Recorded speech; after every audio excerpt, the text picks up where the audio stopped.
come right in. Mr. Banks? Yes. How are you doing today?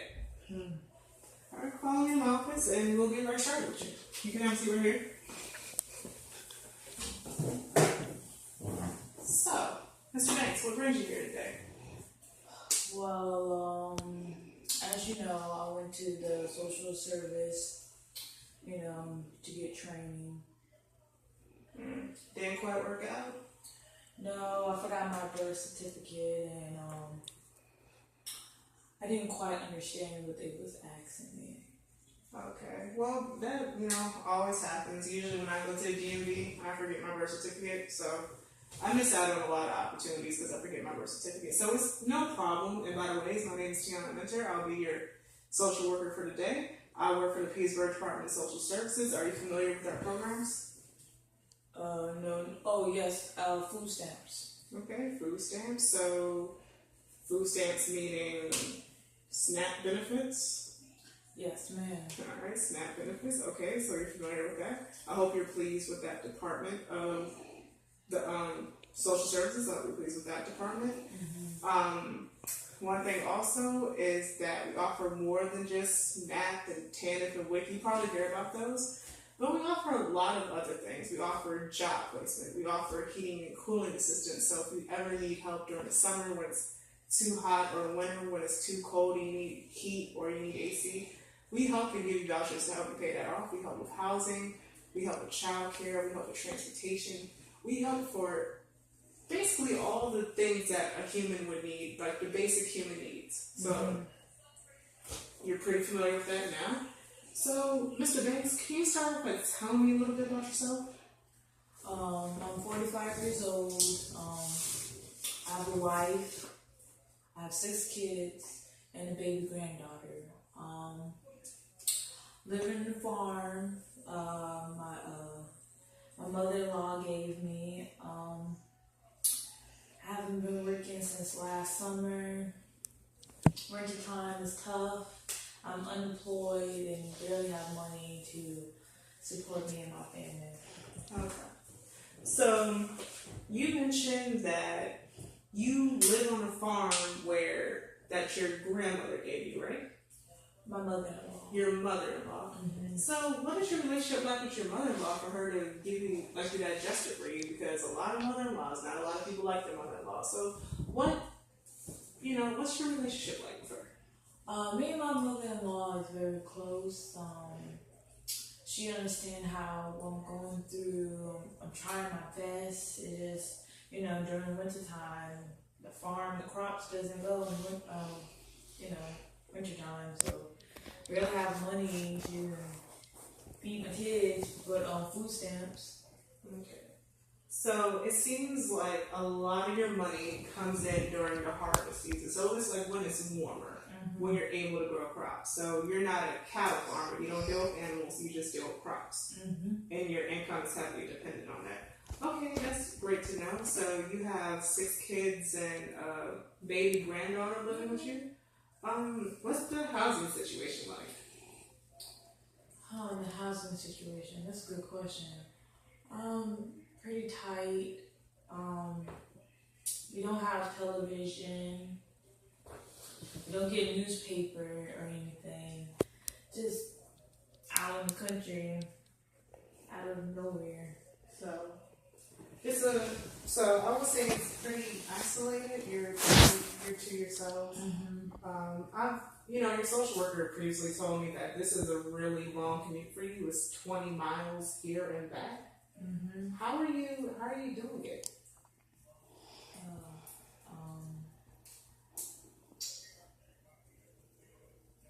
Can you repeat that again? I'm sorry. I'm just, Oh, I understand. I don't understand that. Repeat that again. So, in order to get to this building, I understand it's a really long drive. So, how are you able to make that drive here? Well, my brother-in-law, taxi, trying to find money from people, get a taxi, something to find some transportation. Okay. So, Your brother-in-law seems like a huge helper. So your in-laws are pretty much the ones that are holding you up. Like your mother-in-law, your brother-in-law. Mm-hmm. Do you have any association with your family, not your in-laws? Well, we're not close at all, like I am with my in-laws. Just a long background. I don't know my father. Mother, she did drugs, so I really talk to her just once in a while. Okay. So, I totally understand that. I totally understand that sometimes people get adopted, not adopted, but some people are welcomed into other families that are not their own. And that's great that you found that family within your wife's family. So, now that we've got the personal details of your life out the way, this is still personal, but let's get to the bottom of things and to figure out your purpose and the reason why you're here and where you want to go.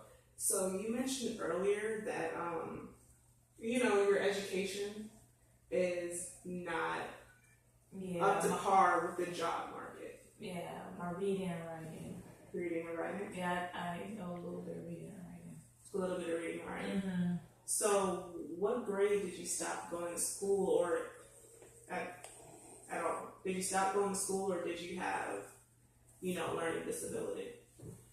I stopped school during high school because I worked in like I said, the farm, and then I worked at the shipyard. Okay. So you stopped around high school, so it'll be like freshman, sophomore year? Mm-hmm. Okay. So you stopped around high school. Mm-hmm. How has besides the jobs, how has your lack of education impacted you? It's kind of hard to find jobs that are fit to my education level. Jobs these days want to hire someone that knows or experience in most of the stuff, and me, I barely can read and write, and a lot of the jobs here you have to read or write, so that's why I work at the farm and the shipyard. Okay, so your lack of education has impacted you in the sense that it is hard for you to move forward in life because you're not able to gain access to the opportunities that somebody who does have education is able to gain access to. Mm-hmm. Okay, so how has being unemployed affected you? It affected me a lot because I had to take care of my kids, and I have 6 of them. And being unemployed, sometimes can't pay the bills, the light bills, food. My kids need food. I do get some food stamps, but trying to wait on this eligibility for training, work training. Okay. So, what I figured out and what we figured out together is that the problem right now is that your lack of education has contributed to your unemployment, which contributes to the current situation where you're in, where it's hard for you to be able to take your kids. Yes. And that you do want a job, but you would need the training. Okay. So that's the problem. That's why we're here. And I'm going to help you get to the point where, you have all the tools in place where you can move forward. So, the main question is, do you want to take courses? Do you want to get placed in a job? What do you want? I want to get a job and be eligible for work training. I want to have a job that could provide for my family food, even a TV, buy a TV. Just, have a good lifestyle for my kids and my life. Okay. So, what we're going to do right now is take your wants and desires and your needs and break them into short and long-term goals. So, short-term goals are things that you can reach, like within a week, within a month, usually. Long-term goals, or maybe 3 months for short-term. But long-term goals are those things where you can see yourself doing it 6 months. You can see yourselves a year from now. You can see yourself 5 years from now.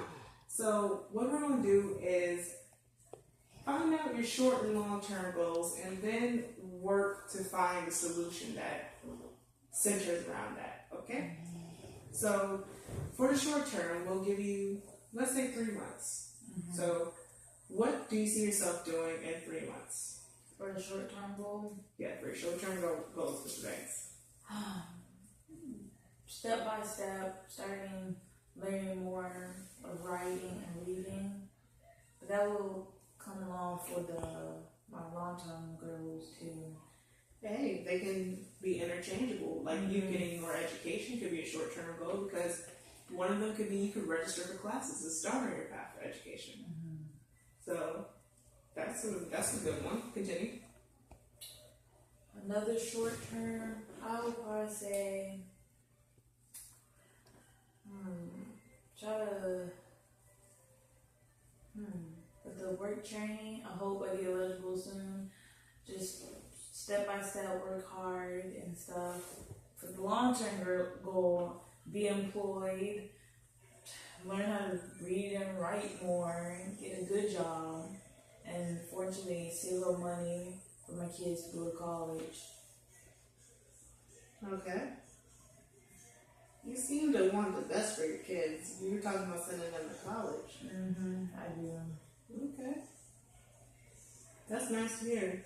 Because not a lot of people in this town aspire to go to college, and the college is up the street. You know, and that's great that you have your kids, best interest at heart. But one thing is that we have to also make sure is that you do live with 6 kids and you have a baby granddaughter. So you said you want to do work training, you want to go to school, but also with that, you will have to leave the kids behind. So I understand you have a wife, but your wife can't do it on her own. So what do you think would have to happen for you to be able to get the training and get the education? Like, how can I explain that? The training and the education is free. You're not going to get paid for it. So how would you still be able to support yourself and look after the kids when you're going off and doing this? I don't know. I mean, like they say, you have to work with time management, and that could also be my long-term goal, time management. Have time for my kids, do more reading and writing, and also do work training so I can have my family having a better life than now. Okay. So we got your short and your long-term goals mapped out.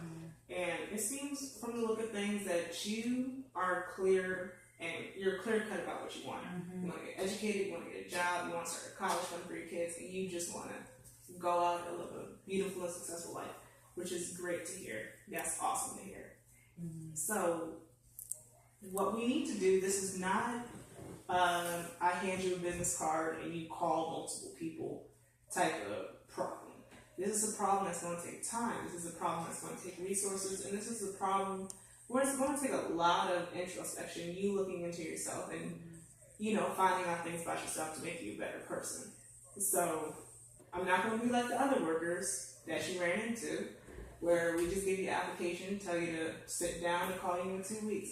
What we're going to do is we're going to make continuous appointments over the weeks. So every week you'll see me. Today is Monday, so you'll see me next Monday. And next Monday, I'm going to task you to bring a homework assignment. So, since we're talking about short and long-term goals, are you familiar with a vision board? Yeah. I think one of my kids did that for school, a vision board. Okay. So with the vision board, since your kid did it, what did you see was on the vision board? His is a dude. His name is James. His vision board was football.